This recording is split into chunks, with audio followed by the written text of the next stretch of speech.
One night, one borrowed necklace, one lie that felt harmless, it cost a woman 10 years of her life, and the worst part? The thing she destroyed herself over wasn't even real. Mathilde was a woman who felt like she'd been born into the wrong life. Not poor, exactly. Her husband was a modest government clerk. They had a home, food, a servant girl who cleaned for them. By any real measure, they were comfortable. But Mathilde didn't see comfortable. She saw everything she didn't have. She'd walk through her small apartment and only notice the plain walls, the worn furniture, the ordinary curtains, and ache for marble floors, silk drapes, servants in uniform. She had no rich friends, no fine jewellery, no elegant gowns.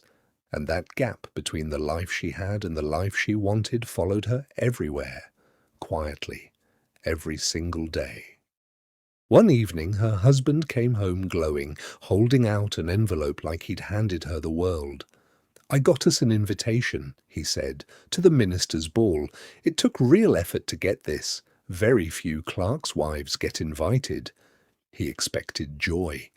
Instead, Mathilde's face fell, and she started to cry.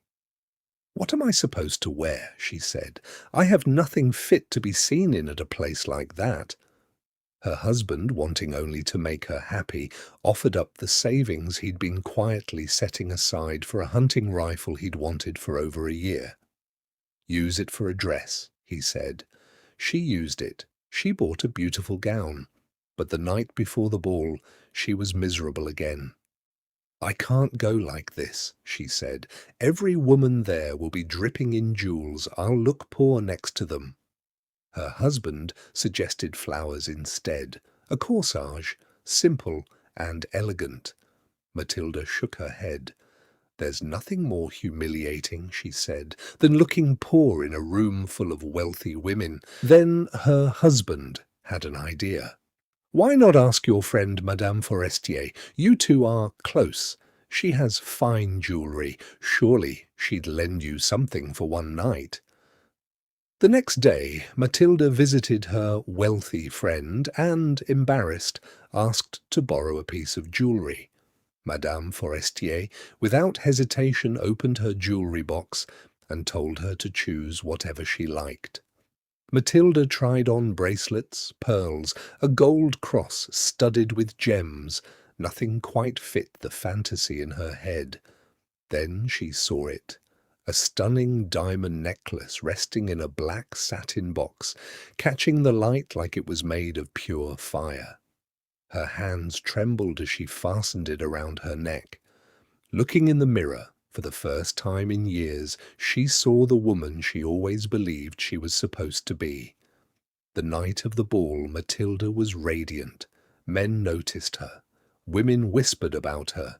She danced without stopping, drunk on admiration, finally living, if only for one night, the life she'd always felt she deserved.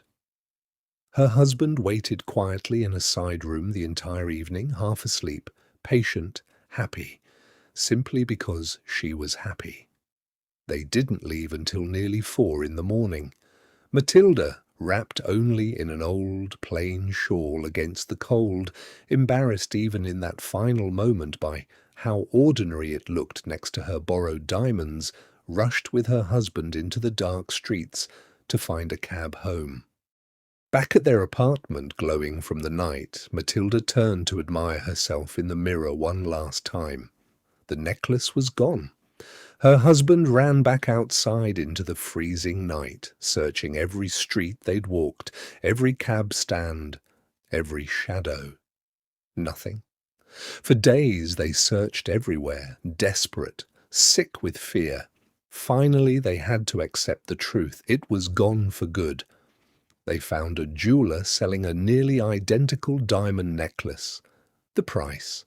36,000 francs, an almost unthinkable fortune for a family like theirs. Mathilde's husband emptied every bit of savings he had. He borrowed from moneylenders at brutal interest, signed away pieces of his future, sold what little they owned of value.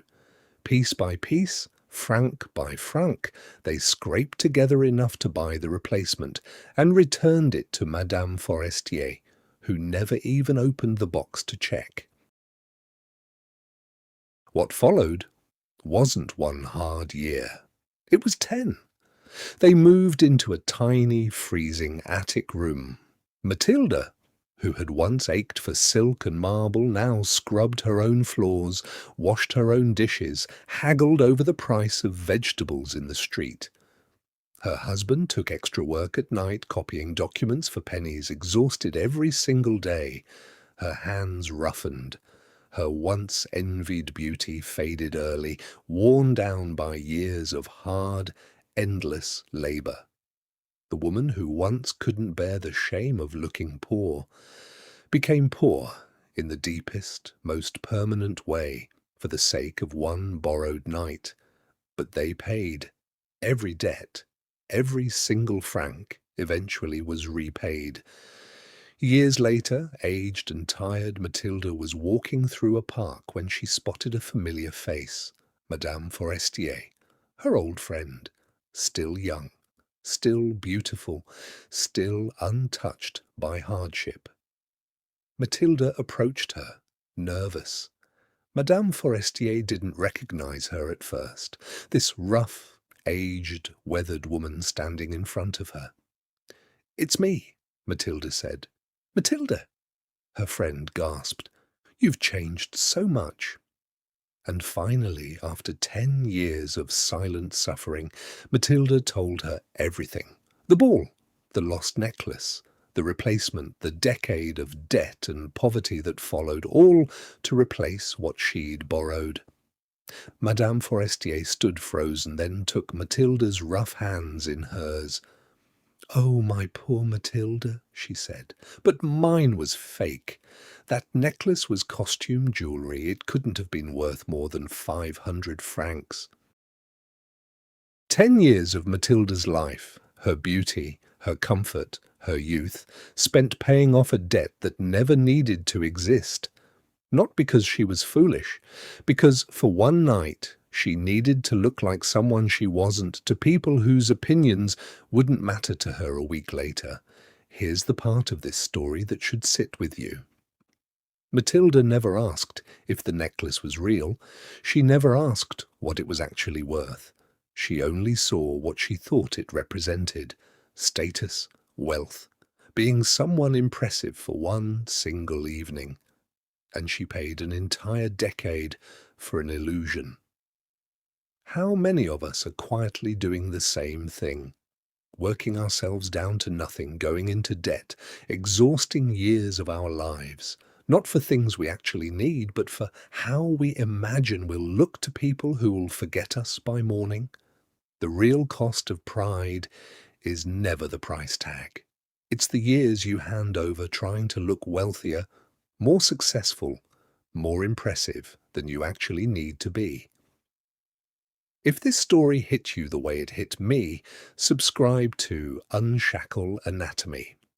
Every week, we cut into old stories to find the truth still hiding inside them.